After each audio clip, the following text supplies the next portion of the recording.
आप सभी को नमस्कार। मैं मिथिलेश साहू एक इम्पोर्टेंट वीडियो लेकर आप लोगों के लिए आया हूं, जिसमें हम लोग आज स्कोपस वेब ऑफ साइंस को डिस्कस करेंगे, जिसमें आपका जो सेकंड पेपर का 5th यूनिट है उसमें स्कोपस और वेब ऑफ साइंस दिया गया है, जो महत्वपूर्ण है। इसको हम डिस्कस करेंगे। ठीक है। कुछ डिस्टरबेंस है मेरे घर में, तो उसके लिए मैं क्षमा चाहता हूँ, क्योंकि आवाज़ें इधर उधर से आती रहती है। ठीक है, उसको आप नज़रअंदाज करिए और अपने पढ़ाई पर फोकस करिए। ठीक है, तो इस वीडियो को हम लोग शुरू करते हैं। स्कोपस क्या है, या स्कोपस का परिचय देख लेते हैं। स्कोपस क्या है? स्कोपस एक विश्व स्तरीय, व्यापक और प्रतिष्ठित संदर्भ डेटाबेस है, जो क्या करता है, एब्स्ट्रैक्ट और साइटेशन डेटाबेस है, जो इसको कलेक्ट करता है, जो शोध तथा वैज्ञानिक प्रकाशकों तथा एकेडमिक जो जर्नल्स होते हैं उन्हें एकत्रित करने का काम करता है। इसका संचालन संचालन जो है उसको कौन करता है? एल्सेवियर जो नामक प्रसिद्ध संस्था है, एल्सेवियर,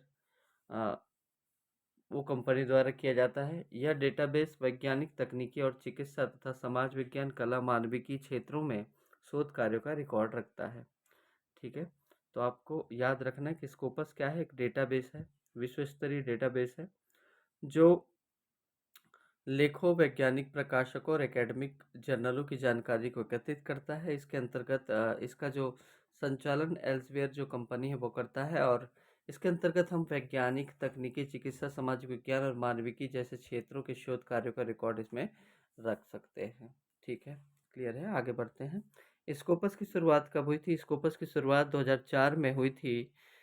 इसमें लगभग 25,000 से अधिक एकेडमिक जो जर्नल्स हैं वो समाहित हैं, और 240 से अधिक विषय इसमें देखने को मिलते हैं। 5,000 से अधिक अंतर्राष्ट्रीय प्रकाशकों से संबंधित जानकारी भी इसमें एकत्रित किया गया है। ठीक है, स्कोपस का महत्व देख लेते हैं। स्कोपस यह शोध प्रकाशनों की गुणवत्ता और प्रामाणिकता को सुनिश्चित करता है। दूसरा, शोधकर्ता को सटीकता और साइटेशंस को अच्छे से लिखने में मदद करता है। उद्धरण जो है संदर्भ प्रदान करता है। यह साइटेशन एनालिसिस के लिए प्रमुख उपकरण है। विश्वविद्यालय और संस्थानों को अपने शोध प्रदर्शन के मूल्यांकन प्रक्रिया में इसका उपयोग करने के लिए कहता है। स्कोपस इंडेक्सिंग का मतलब होता है कि इसकी इसके द्वारा पत्रिका को अंतर्राष्ट्रीय स्तर पर कितनी मान्यता प्राप्त हुई, ये भी बताता है कि कितनी मान्यता स्कोपस को मिला है। ठीक है, इसके प्रमुख विशेषता और कार्य प्रणाली देख लेते हैं, निम्नलिखित है। स्कोपस क्या है? बहुविषयक कवरेज करता है, बहुत सारे विषयों को इसमें हम कवर कर सकते हैं। उद्धरण डेटाबेस है, साइटेशन डेटाबेस है। ठीक है, एच इंडेक्स और साइटेशन ट्रैकिंग इसमें किया जाता है। ठीक है, ऑथर जो प्रोफाइल है वो भी इसमें समाहित होता है। जर्नल्स मैट्रिक्स जो होते हैं, जैसे साइट स्कोर, SNIP, SJR जैसे जर्नल संकेतक इसमें प्रदान किया जाता है, और जर्नल की गुणवत्ता इनके द्वारा मापा जाता है। ठीक है, आगे बढ़ते हैं। स्कोपस में जो इंडेक्स्ड की जो प्रक्रिया होती है, या समाविष्ट की जो प्रक्रिया होती है, वो कैसे होती है? ठीक है, तो स्कोपस में शामिल होने के लिए जर्नल्स को निम्नलिखित मानकों को पूरा करना होता है। संपादकीय गुणवत्ता होनी चाहिए। सहकर्मी समीक्षा प्रक्रिया मतलब पीयर रिव्यूड से गुजरना चाहिए। अंतर्राष्ट्रीय विविधता को ध्यान में रखना चाहिए। प्रकाशन की नियमितता होनी चाहिए, नियमित रूप से प्रकाशन होना चाहिए अगर वो जर्नल स्कोपस में आना चाहता है। ऑनलाइन उपलब्धता होनी चाहिए, और नैतिकता और तथा पारदर्शिता को बनाए रखने वाला शोध पत्र होना चाहिए। ठीक है, उपयोगकर्ता स्कोपस में कौन कौन हो सकते हैं? शोधार्थी भी कर सकता है, शोधकर्ता कर सकता है, विद्यार्थी कर सकता है, पुस्तकालय, विश्वविद्यालय और नीति निर्माण तथा अंतर्राष्ट्रीय जो अनुसंधान संगठन है या अनुसंधान संगठन भी इसे उपयोग कर सकता है। स्कोपस से संबंधित संकेतक और भारत में इसका उपयोग किस प्रकार से हो रहा है इसको देख लेते हैं। ठीक है, स्कोपस से संबंधित संकेतक निम्नलिखित है। पहला, साइट स्कोर, यह जर्नल में पिछले 4 वर्षों में प्रकाशित लेखों को अगले वर्षों में मिले कुल साइटेशन से निर्धारित करता है। ठीक है, SJR जो है वो क्या करता है, एसिंगो या एसिंगो ऐसा कह सकते हैं इसको, एसिमिंगो जर्नल रैंक, यह मापता है कि किसी जर्नल में प्रकाशित लेखों का कितना वैश्विक प्रभाव पड़ा है। SNIP सोर्स नॉर्मलाइज्ड इम्पैक्ट पर पेपर, यह संकेतक किसी क्षेत्र में साइटेशन के प्रभाव को दर्शाता है। एस इंडेक्स क्या करता है, किसी शोधकर्ता के कुल प्रकाशनों और उन पर मिले साइटेशन की संख्या के आधार पर प्रभाव को मापता है। ठीक है, भारत में स्कोपस का उपयोग कहाँ कहाँ पर किया जाता है, जैसे यूजीसी में किया जाता है। यूजीसी केयर लिस्टेड जर्नल की सूची और स्कोपस इंडेक्स जर्नल को उच्च दर्जा प्राप्त है। पीएचडी और एमफिल के जो शोध होते हैं उसके मूल्यांकन में भी इसका उपयोग किया जाता है। ठीक है, और विश्वविद्यालयों में पदोन्नति एवं नियुक्ति में स्कोपस आधारित प्रकाशन द्वारा ही मूल्यांकन या इसमें मूल्यांकन किया जाता है, आधार पर ही मूल्यांकन किया जाता है। ठीक है, निष्कर्ष में कह सकते हैं कि स्कोपस एक शोधकर्ता के लिए भरोसेमंद और प्रभावशाली मंच है जहां पर हम गुणवत्तापूर्ण और प्रामाणिकता तथा व्यापकता इसके द्वारा प्रदान किया जाता है। यह न केवल शोध को संचालित करता है बल्कि वैश्विक मंच पर शोधार्थियों को या शोधकर्ताओं की उपस्थिति को दर्ज करा देता है। ठीक है, स्कोपस से संबंधित कुछ महत्वपूर्ण ऑब्जेक्टिव प्रश्न है, उसको देख लेते हैं। स्कोपस डेटाबेस का मुख्य उद्देश्य क्या है, आप सभी को पता है, शोध जो है ना, वो लेखों और उद्धरणों को या साइटेशन का डेटा बेस प्रदान करना है। ठीक है, स्कोपस का स्वामित्व किस संगठन के पास है, तो मैंने बताया था एल्सेवियर के पास है।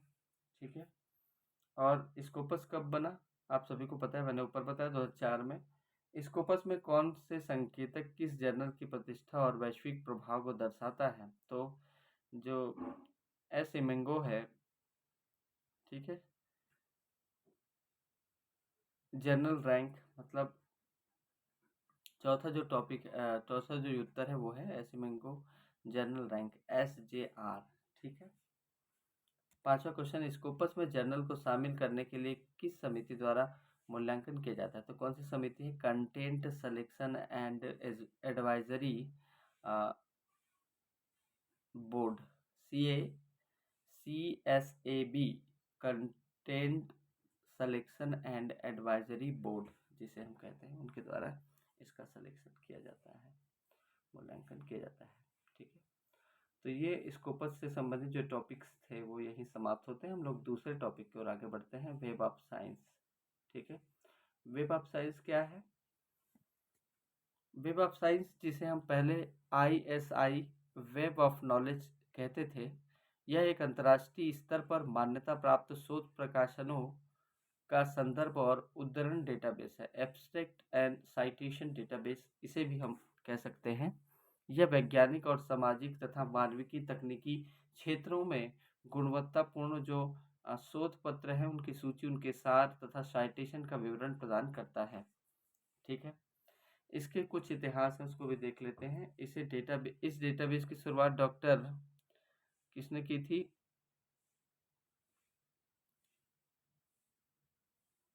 यूजिन जो गारफील्ड महोदय हैं, डॉक्टर यूजिन गारफील्ड महोदय ने की थी, जिन्होंने institute of scientific information ISI की स्थापना भी की थी। प्रारंभ में केवल साइंस का जो साइटेशन इंडेक्स है उसी को इसमें लिया जाता था, लेकिन बाद में इसे विस्तार पूर्वक वेब ऑफ साइंस कहा गया। वर्तमान में इसका स्वामित्व किसके पास है, क्लैरिवेट एनालिटिक्स के पास है। वर्तमान में इसका स्वामित्व क्लैरिवेट एनालिटिक्स के पास मौजूद है।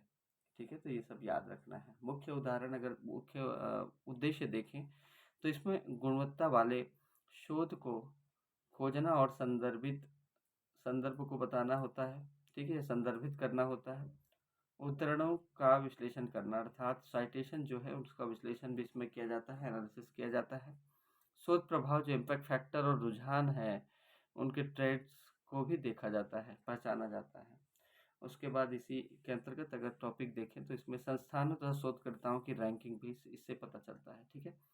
इसकी विशेषता और कार्य प्रणाली को देख लेते हैं। वेब ऑफ साइंस की प्रमुख विशेषता है साइटेशन ट्रैकिंग, उद्धरण जो ट्रैकिंग है ना, वो महत्वपूर्ण है। इसके अंतर्गत साइटेशन ट्रैकिंग होता है। ऑथर आइडेंटिफायर, लेखक की पहचान का पूरा कच्चा चिट्ठा इसमें रखा जाता है, ठीक है। जर्नल्स जो इंडेक्सिंग इसमें देखने को मिलता है, जिससे केवल उच्च गुणवत्ता वाले सहकर्मी समीक्षित जर्नल शामिल किए जाते हैं, जो मतलब पीयर रिव्यूड जो जर्नल हैं उसी को इसमें मौजूद या इसमें शामिल किया जाता है, ठीक है। चौथा, impact factor. Web of science के अंतर्गत प्रकाशित जो जर्नल है उनमें जर्नल साइटेशन रिपोर्ट JCR के माध्यम से इम्पैक्ट फैक्टर दिया जाता है, मतलब कितना इम्पैक्ट फैक्टर है, ठीक है, वो बताया जाता है। उसके बाद कुल विषय कवरेज, विज्ञान, सामाजिक विज्ञान, कला, मानविकी, इंजीनियरिंग, चिकित्सा आदि विषयों को इसमें कवर किया जाता है, लिया जाता है, ठीक है। इसके प्रमुख भाग कौन कौन से हैं देख लेते हैं। साइंस साइटेशन इंडेक्स एक्सपेंडेड, ठीक है। उसके बाद social science citation index, arts and humanities citation index, है ना, इमर्जिंग सोर्स इन साइटेशन इंडेक्स, ये सब इसके प्रमुख भाग हैं। इसके प्रमुख उपयोग कौन कौन कर सकते हैं? उपयोगकर्ता, शोधकर्ता कर सकते हैं, शिक्षक, पुस्तकालय, विश्वविद्यालय और सरकारी तथा गैर सरकारी अनुसंधान संस्थान भी इसका उपयोग कर सकते हैं। महत्वपूर्ण संकेतक और इसके जो भारत में इसका उपयोग क्या है उसको देख लेते हैं। महत्व क्या है? यह किसी भी शोधकर्ता या प्रकाशन की वैश्विक स्तर पर स्वीकृति या गुणवत्ता को संकेत देता है। शोधकर्ताओं की पदोन्नति, अनुदान और मान्यता के लिए WS सूचीबद्ध जर्नल में प्रकाशन अत्यंत महत्वपूर्ण हो जाता है। भारत में UGC, NAAC तथा NIRF जो रैंकिंग होता है आदि संस्थान वेब ऑफ साइंस आधारित मैट्रिक्स को मान्यता देते हैं, ठीक है। NAAC क्या है? एक्रेडिटेशन काउंसिल है, और NIRF क्या है? जो रैंकिंग प्रदान करता है विश्वविद्यालयों को, कॉलेजेस को, ठीक है। और UGC क्या है आप सभी को तो पता ही है ना। प्रमुख संकेतक कौन कौन से हैं, मैट्रिक्स कौन कौन से हैं, तो इसके प्रमुख संकेतक देख लेते हैं। इंपॉर्टेंट है, आ जाता है, देख लीजिएगा एक बार। इम्पैक्ट फैक्टर IF यह मापता है कि किसी जर्नल के लेखों को औसतन कितने बार उद्धृत या साइटेशन किया गया है। H इंडेक्स क्या करता है? किसी लेखक या संपादन की प्रभावशीलता को मापता है। साइट हेल्फ लाइफ है ना, हाफ लाइफ, ठीक है, हेल्फ लाइफ लिखा है, हाफ लाइफ लिखा है, ठीक है, पढ़ लीजिएगा।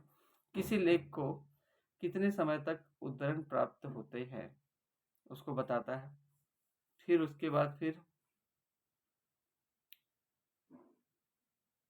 आइजेन फैक्टर स्कोर जो है वो किसी जर्नल की संपूर्ण उपयोगिता और नेटवर्क की स्थापना करता है। तो ये संकेतक है, आपको याद रखना है,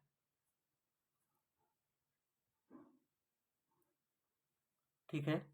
आगे बढ़ते हैं। भारत में उपयोग, भारत में इसके कहाँ कहाँ उपयोग किए जाते हैं? जैसे IITs में किया जाता है, IISc में, JNU में, DU में जैसे संस्थानों में शोध मूल्यांकन हेतु वेब ऑफ साइंस का उपयोग किया जाता है।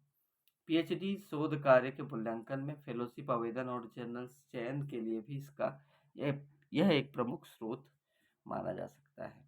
निष्कर्ष पर हम कह सकते हैं कि वेब ऑफ साइंस शोध के क्षेत्र में एक प्रतिष्ठित और विश्वसनीय प्लेटफॉर्म है, जो शोध की गुणवत्ता और वैश्विक स्वीकार्यता तथा वैज्ञानिक प्रगति में महत्वपूर्ण योगदान प्रदान करता है, ठीक है। इससे संबंधित कुछ ऑब्जेक्टिव प्रश्न मैंने लिया है उसको भी आप देख लेते हैं। पहला जो क्वेश्चन है उसमें वेब ऑफ साइंस डेटाबेस का स्वामित्व किस कंपनी के पास है? तो आप सभी को पता है ना कौन सी कंपनी के पास है?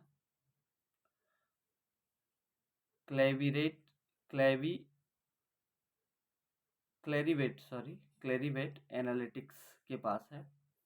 ठीक है। उसके बाद फिर वेब ऑफ साइंस का प्रारंभिक नाम क्या था? तो ISI वेब ऑफ नॉलेज था। ठीक है।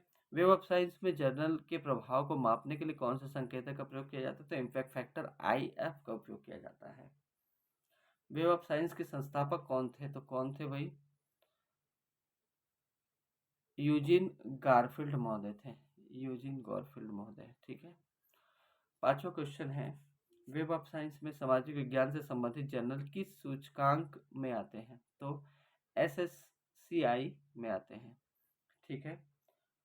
तो इस वीडियो को यहीं पर समाप्त करते हैं। आशा है कि यह वीडियो से आप लोगों को फ़ायदा होगा और आपने इस वीडियो को ज़रूर देखना है क्योंकि यह वीडियो बहुत इम्पोर्टेंट टॉपिक के लिए बना है और ये जो स्कोपस और वेब ऑफ साइंस है इसको एज ए आपको रिसर्च स्कॉलर भी जानना ज़रूरी है।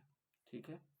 तो मेरे वीडियो को देखने के लिए आप सभी को धन्यवाद। अगर मेरा वीडियो आप लोगों को पसंद आता है तो मेरे चैनल को सब्सक्राइब कीजिए और इस वीडियो को शेयर कीजिए, ज़्यादा से ज़्यादा लाइक कीजिए। ठीक है। तो पुनः एक बार धन्यवाद देते हुए मैं इस वीडियो को यही समाप्त करता हूँ। बहुत बहुत धन्यवाद। जय हिंद, जय भारत, जय छत्तीसगढ़। Thank you.